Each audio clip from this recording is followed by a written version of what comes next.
कि उससे बैन हटानी जो मुस्लिम कर्मचारी हैं। और जमाते इस्लामी का आप आरोप क्या है आपको ये पता है ना? वो राजनीतिक संगठन है।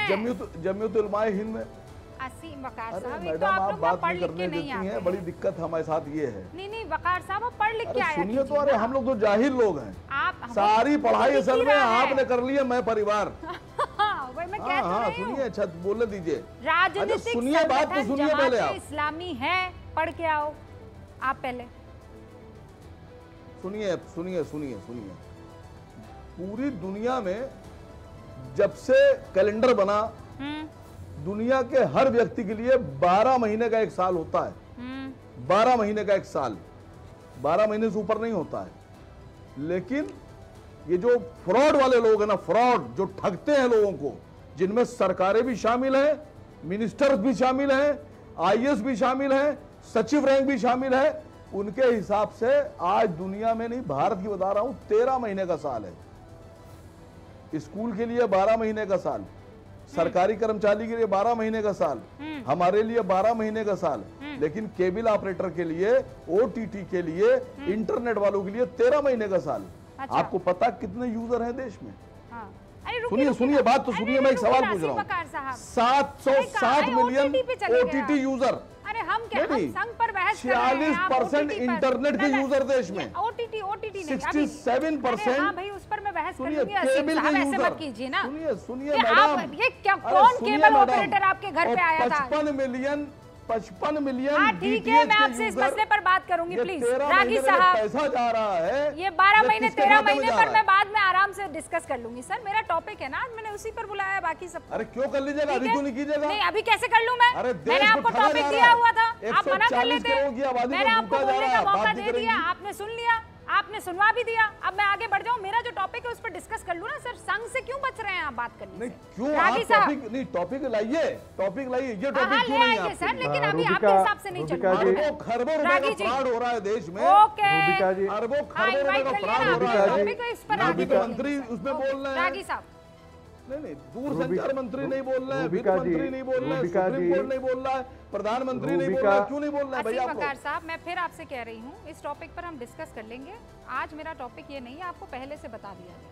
पहले से ये जाहिल आदमी जो आपकी नजर में बैठा है, जाहिल, रूबिका जी, उसका सवाल है, 13 महीने का साल कैसे हो गया? अब रागी जी प्लीज टॉपिक पर ले आइए, टॉपिक पर ले आइए। इनको एक सेकंड रूबिका जी, रागी जी, रूबिका जी, जमाते इस्लामी जो है वो आपके बारे में बता दूं, उनके बारे में कि दुनिया में जो टेररिज्म की आइडियोलॉजी है, चाहे वो जमाते इस्लामी पाकिस्तान हो, आपको बता दूं कि उसके पीछे जमाते इस्लामी की आइडियोलॉजी ही है। वो पैन इस्लामिज़म में भी विश्वास करता है, और ये सच बात है कि पाकिस्तान के साथ वो खड़ा था आइडियोलॉजी। एक देशभक्त संगठन आरएसएस जैसा और एक देशद्रोही संगठन, दोनों के बीच में तुलना नहीं हो सकती है। एक दूसरी बात, राष्ट्रीय स्वयंसेवक एक सांस्कृतिक संगठन है, वह एक व्यक्ति निर्माण की प्रयोगशाला है, राष्ट्रभक्त पैदा करने वालों की प्रयोगशाला है। उसके साथ एक फिलिस्तीन के झंडा लगाने वाले ऐसे इस्लामिक संगठन की तुलना नहीं की जा सकती है। तीसरी बात, केंद्र सरकार के वो ये अधिकार है कि वो ये डिफाइन करे कि कोई सरकारी संगठन, कोई राजनीतिक संगठन है या नहीं। राजनीतिक संगठन नहीं होते हुए भी श्रीमती इंदिरा गांधी ने काउ स्लाउटर के बाद जो एक मूवमेंट पैदा हुआ था, जहां पर काउ गाय के बारे में प्रदर्शन करने वाले साधु संतों पर श्रीमती गांधी ने संसद के सामने गोली चलवाकर उनकी हत्याएं की थी साधु समाज की। उनको पता था कि अब ये पूरे देश में लगेगी, राष्ट्रीय स्वयंसेवक संघ जो है वो घर घर जाएगा, लोगों को जगाएगा, इसलिए उस पर जो है वो बैन करने की कोशिश की गई थी उस समय। तीसरी बात कि ये जो बार बार कहा जाता है कि राष्ट्रीय स्वयंसेवक संघ के ज्वाइन करने, जिसकी इच्छा होगी राष्ट्र निर्माण की प्रयोगशाला में जो आना चाहेगा वो आएगा। जो देश विरोध के लिए खड़ा है वो तो हम जानते हैं कि कौन सी ताकतें इस देश में देश विरोध के लिए खड़ी हैं। रागी जी, मैं आपके बताने की आवश्यकता है। इसी मुद्दे को आगे ले जा रही हूँ। अनुराग भदौरिया भी अपने बारी का इंतजार कर रहे हैं और हर्षवर्धन त्रिपाठी भी। अनुराग भदौरिया, ये डिमोनाइज करना, इस संगठन को दानव जैसा बताना, इसके पीछे की मंशा क्या है? क्या वजह है कि आप लोग संघ को बर्दाश्त ही नहीं कर पाते हैं? The forgotten history of India, ये पन्ना लेकर मैं बैठी हूं, जिसमें बकायदा RSS has a historic role to play में प्रधानमंत्री जवाहरलाल नेहरू ने, जो कि आरएसएस को हमेशा क्रिटिकली एनालाइज किया करते थे और क्रिटिकल थे, उनके विरोध में थे। आप देखिए रिपब्लिक डे परेड 1963 में जो हुई थी, उसके लिए इनवाइट किया था और लगभग 3000 संघ के जो वॉलंटियर्स थे वो इस परेड में शामिल होने के लिए गए थे। 65 में पाकिस्तान द्वारा जब हिंदुस्तान पर अटैक किया गया था, लाल बहादुर शास्त्री ने फिर बुलाया था सरसंघ चालक को, और वो तस्वीर मेरे पास है, ये देखिए, जहां पर बकायदा वो डिस्कशन कर रहे हैं।